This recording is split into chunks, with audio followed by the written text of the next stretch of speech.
I cast all my cares upon you. I lay all of my burdens down at your feet. And any time that I don't know what to do, I cast all my cares upon you. I love that old chorus. I really do.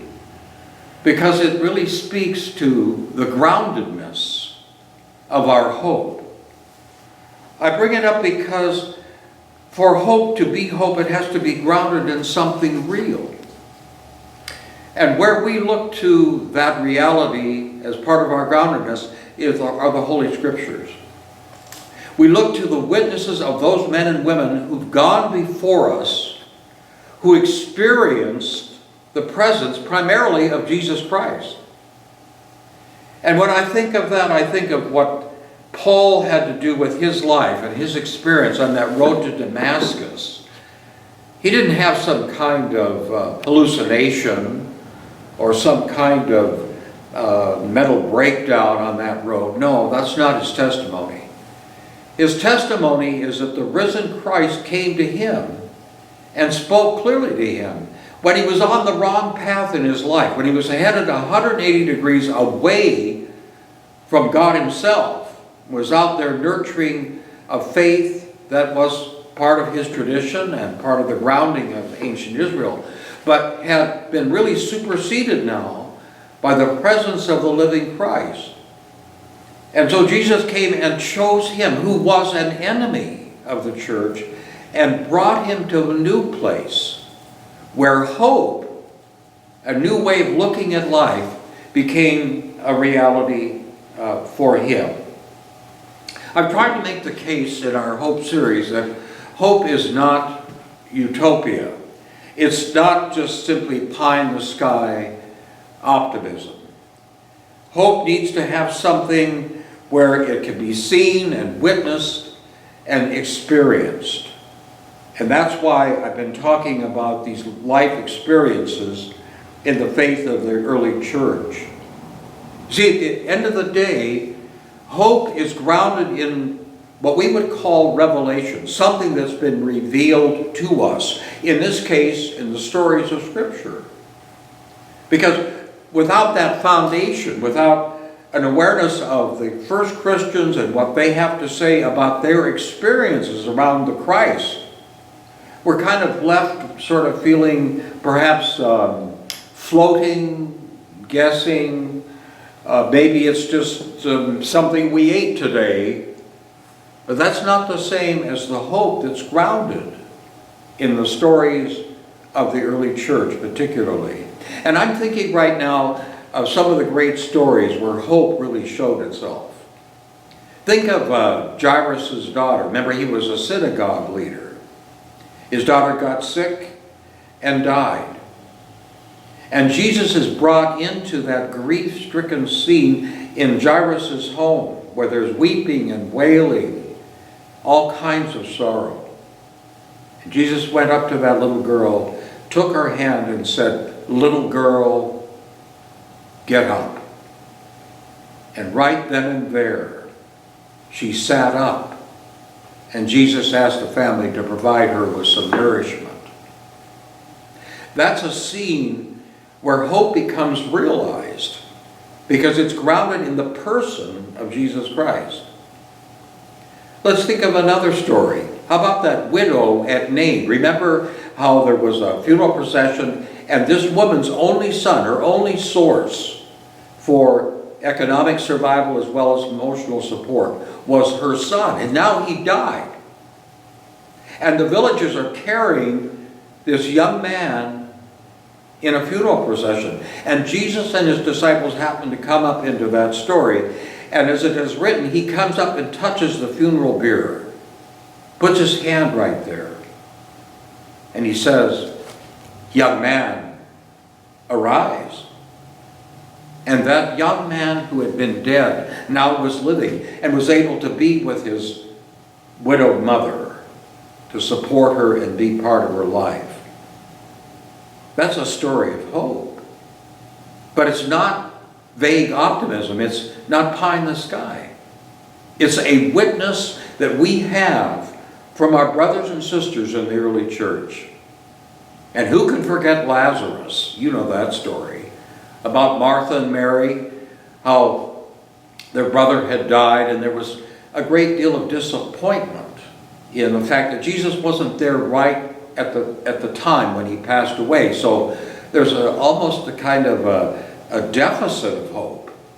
Martha and Mary and Jesus and Lazarus were all very close personal friends. So there may have been a sense of, I don't know if the word is betrayal, but where were you when? And yet Jesus appears some days later. And he goes up to that tomb with the stone pulled over that place where they'd laid the body. And of course, I've always enjoyed the King James Version as the two sisters respond, "Don't open that, he stinketh." Well, indeed. And yet Jesus, when the stone is rolled away, calls out to Lazarus. And he says, "Lazarus, come forth." And instantly, that man who had died, the dear friend of Jesus, came wrapped up in his, well, in a mummified fashion, the way they used to do the burial tradition with linen and spices, etc. And he was brought forth from death to life. A story of hope, in a sense, hope almost lost, but then hope regained. Why is that important to us? Because in so many ways, hope is linked to our sense of what we're loyal to. I'd like us to think about that in the context of our daily life. Loyalty tends to be accompanied by hope. Our loyalties to our friends and our families, that's directly linked to hope. We hope that we'll have a continuing relationship with our friends and our families. Certainly it is true with our spouses. Our loyalty to them arises out of the hope that we'll have a great life together. It doesn't always work out that way, but you can see how loyalty and hope matter. Even in politics, doesn't matter what your candidate is or what the issue is, we have loyalty generally in our country to a political party or some kind of leaning. And out of that loyalty, we have a sense that some new thing is going to happen, some hopeful expression of where we think things ought to go. That is what loyalty and hope have in common, certainly. One of the key scriptures for me, and perhaps for you, comes from Isaiah. And these are the words, "I am the Lord, and there is no other." Notice how that is such an unequivocal kind of statement. If it were equivocal, it would be, perhaps, maybe I'm the Lord, and perhaps there are others. Well, that's not what's going on here. The hope that's really engendered here is foundational by that direct statement that creates hope in us. I am the Lord, and there is no other. In other words, it's being said here, yes, you can have hope in me, have hope in me. Why? Because of what I have done. That's the reference point, really, for our hope in our daily life, is to examine our trust and rest in the mighty acts of God. Ancient Israel always did that.